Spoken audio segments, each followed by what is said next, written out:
ವಿಚಾರ ತಿಳ್ಕೊಂಡಿದ್ರು, ಜೊತೆಗೆ ವಿಚಾರವಂತರಾಗಿದ್ದರು, ವೈಚಾರಿಕತೆ ಇತ್ತು, ವೈಜ್ಞಾನಿಕತೆ ಇತ್ತು. ಇಂಥ ಒಬ್ಬ ವ್ಯಕ್ತಿಯನ್ನ ಇವತ್ತು ಅನಾವರಣ ಮಾಡಿರ್ತಕ್ಕಂಥದ್ದು,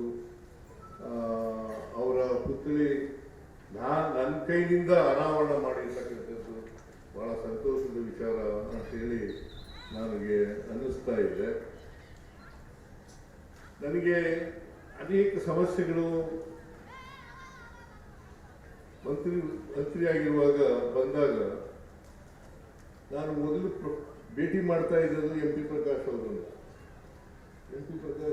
ಭೇಟಿ ಮಾಡಿ ಸಮಸ್ಯೆ ಹೇಳಿ ಅದಕ್ಕೆ ಪರಿಹಾರವನ್ನು ಹುಡುಕತಕ್ಕಂಥ ಕೆಲಸವನ್ನು ಮಾಡ್ತಾ ಇದ್ದೆ. ಅಂತ ವ್ಯಕ್ತಿ ನನಗೆ ಇವತ್ತು ನೆನಪಿರ್ತಕ್ಕಂಥ ಕೆಲಸ ಸಿಕ್ಕಿದೆ ಅಂತಕ್ಕಂಥದ್ದು ಬಹಳ ಸಂತೋಷದ ವಿಚಾರ ಅಂತಕ್ಕಂಥ ಮಾತುಗಳನ್ನು ಇಲ್ಲಿಗೆ ಊರಿನಡಿಗಳಿಗೆ ಅನೇಕ ಸಾರಿ ಬಂದಿದ್ದೀನಿ. ಪ್ರಕಾಶ್ ಹಳೆ ಮನೆಗೂ ಬಂದಿದ್ದೀನಿ, ತೋಟದ ಮನೆಗೂ ಬಂದಿದ್ದೀನಿ, 2-3 ಸಾರಿ ಬಂದಿದ್ದೀನಿ. ಹಳೆ ಮನೆಗೂ ಬಂದಿದ್ದೆ, 1-2 ಸಾರಿ ಬಂದಿದ್ದೆ.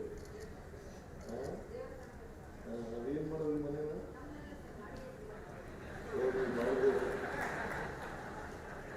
ಆ ಹಳೆ ಮನೆ ಬಾಡಿಗೆ ಈ ಮನೆಗೂ ಬಂದಿದ್ದೆ, ಆಮೇಲೆ ತೋಟದ ಮನೆಗೂ ಬಂದಿದ್ದೆ.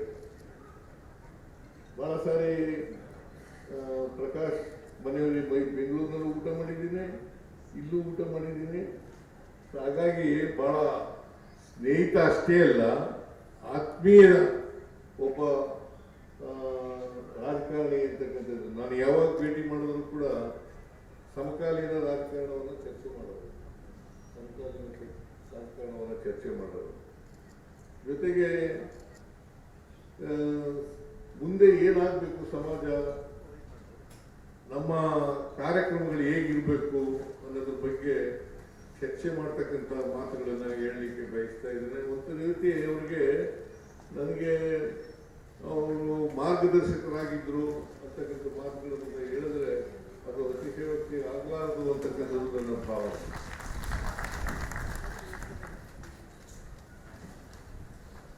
ಅವರು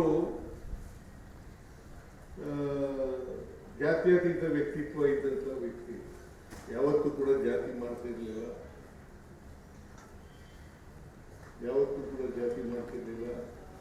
ಒಂದು ವೇಳೆ ಜಾತಿ ಮಾಡಿದ್ರೆ ಅವರು ರಾಜಕೀಯವಾಗಿ ಮೇಲೆ ಹೋಗ್ತಕ್ಕಂಥ ಸಾಧ್ಯತೆ ಇತ್ತು ಇವತ್ತಿನ ಪರಿಸ್ಥಿತಿನಲ್ಲಿ.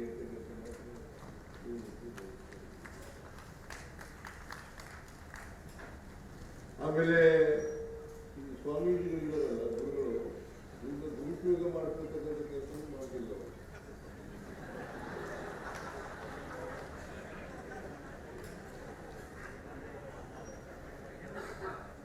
ಒಂದು ವೇಳೆ ಜಾತಿ ಮಾಡಿದ್ರೆ ಗುರುಗಳನ್ನ ದುರುಪಯೋಗ ಮಾಡ್ಕೊಂಡಿದ್ರೆ ಅವರು ಇನ್ನೂ ರಾಜಕೀಯವಾಗಿ ಎತ್ತರಕ್ಕೆ ಬೆಳೀತಕ್ಕಂಥ ಸಾಧ್ಯತೆ ಇತ್ತು ಅಂತಕ್ಕಂಥದ್ದನ್ನು ಇವತ್ತು ಹೇಳಿದ್ದಾರೆ. ಅವರು ಕನ್ನಡ ಮತ್ತು ಸಂಸ್ಕೃತಿ ಇಲಾಖೆ ಸಚಿವರು, ನಾನು ಹಣಕಾಸಿನ ಮಂತ್ರಿ. ದೇವೇಗೌಡರು ಮುಖ್ಯಮಂತ್ರಿಯಾಗಿರುವಾಗ ನಾನು ಹಣಕಾಸಿನ ಮಂತ್ರಿ. ಇವರು ನೀರಿನ ಲೀಲಾವತಿ ಕನ್ನಡ ಮತ್ತು ಸಂಸ್ಕೃತಿ ಆದ್ಮೇಲೆ ಇವರಾದಂತೆ ಅದು ನಿಜ. ಅದು ಮಾತು ನೀವು ಹೇಳಿದ್ದು ಲೀಲಾವತಿ ಅವರು ನನ್ನ ನಂತರ ಕನ್ನಡ ಮತ್ತು ಸಂಸ್ಕೃತಿ ಇಲಾಖೆ ಸಚಿವರಾಗಬೇಕು ಅಂತಂದ್ರೆ ಲೀಲಾವತಿನೇ